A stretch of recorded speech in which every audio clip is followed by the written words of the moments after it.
ఉంటామమ్మా, పెద్ద నేను బాగా చూసుకుంటామమ్మా. మీరు ఎప్పుడు పెట్టేస్తారని మన కష్టం మనకి ఎప్పుడు తీస్తాయమ్మా. అమ్మడాకమ్మా.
మీరు ఎక్కడి నుంచి వచ్చారు? ఏంటి సంగతులు?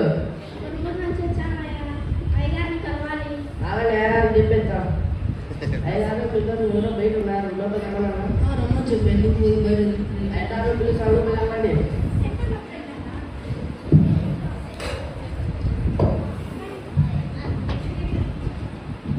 ఏం ఇలా వచ్చారు?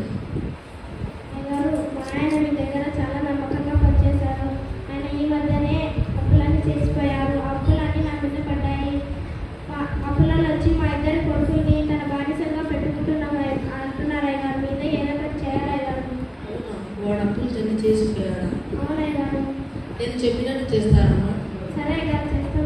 మీ చుట్టుపక్కల ఉన్న వారిలోకి వెళ్ళి ఖాళీ పాత్రలన్నీ తెచ్చండి. తెచ్చి మీ దగ్గర ఏమున్నాయమ్మా? మీకు ఏం కావాలి? ఆ నూనె కుండ ఎత్తి ఖాళీ పాత్రలో పోస్తే నిండినే వెళ్ళి ఒక త్రట్టులో పెట్టండి. నేను చెప్పినట్టు చేయండి అమ్మా, మీకు మేలు కలుగుతుంది.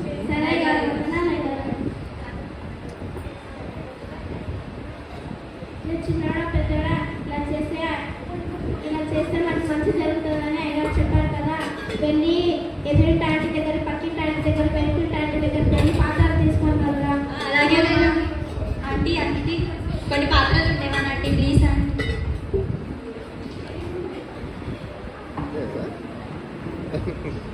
ఆంటీ అంటే ఒక పాత్ర ఆంటీ ఆంటీ పాత్రలు ఉంటాయి మన ఆంటీ, ప్లీజ్ ఆంటీ. మళ్ళీ ఇస్తామంటే ప్లీజ్ ఆంటీ.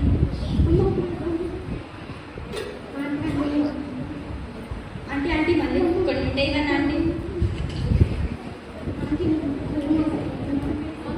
కలిపేసి కావాలి ఈసా అంటే అమ్మ లేకుండా సరే కలిపేసేయండి.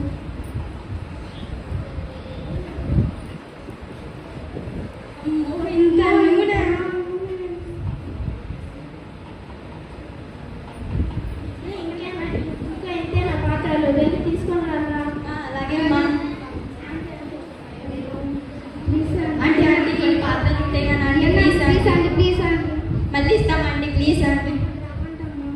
అమ్మా లేవంటమ్మా. సరే రా, అయ్యగారు చెప్పారు కదా తలుపు తీస్తే నూనె ఆగిపోతుందని. సరే అయ్యగారి దగ్గరికి వెళ్దాం కదా. అలాగే అలాగే.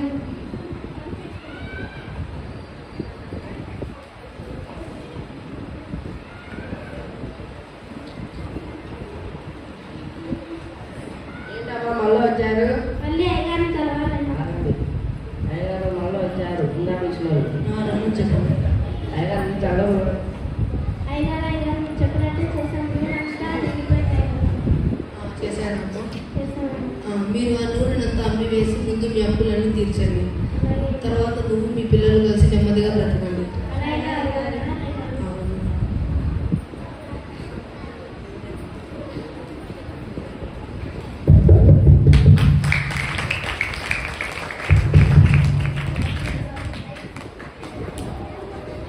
ఎలీషా దగ్గరికి అసలు బాధతో బాధపడుతున్నటువంటి ఆకలేస్తూ చాలా బాధలో ఉన్నటువంటి స్త్రీ ఎలీషా దగ్గరికి రావడం జరిగింది. ఫస్ట్ ఆమె 3 విషయాలు తన మనసులో పెట్టుకుంది. ఏంటంటే అప్పుల వాళ్ళ నుండి దాసత్వం నుండి పిల్లల్ని విడిపించుకోవాలనేది ఒక మనసు. తనకు ఉన్నది ఎలీషాకి చెప్పింది. మూడవది ఏంటంటే ఎలీషా చెప్పినట్లుగా చేసింది. కాబట్టి దాసత్వంలో ఉన్నటువంటి వారిని కాపాడమని దేవుణ్ణి ప్రార్థించాలి. అంటే పాప దాసత్వం, మరణం అనే దాసత్వంలో మనుషులు వెళ్ళిపోతా ఉన్నారు. ఆ పాప దాసత్వంలో నుండి మనుషుల్ని విడిపించమని ప్రభువుని వేడుకోవాలి. అదొక పాయింట్.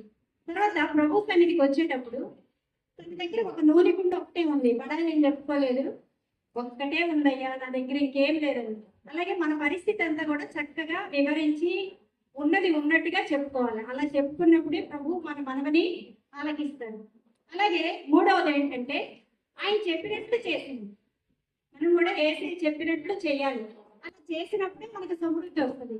కాబట్టి ఈ చిన్న స్కిట్లో నీతి ఇది. మరి దాసత్వం నుండి విడిపించబడలేనటువంటి వారి కోసం ఈ నూతన సంవత్సరంలో ప్రార్థన చేస్తాం. మనకు ఉన్నదే ఇస్తానయ్యా, ఉన్నదే తీసుకొస్తానయ్యా అనేది ఒక పాట ఉంది. కాబట్టి మనకు ఉన్నదే ప్రభు దగ్గర పెట్టుకోవాలి, కానీ లేనిది చెప్పుకోకుండా మన స్థితిని మనం ఎరిగి ప్రభువు సన్నిధిలో అప్పగించుకుందాం. ప్రభు చెప్పినట్లుగా చేసినప్పుడు నిన్న రాత్రి కూడా మనము విన్నాం కదా, ఆయన శాస్త్రములను అనుసరించి గాయకొని వారికి కరువు రాకుండా కాపాడదని అన్నాడు. ఆమెకు కరువు రాకుండా కాపాడు.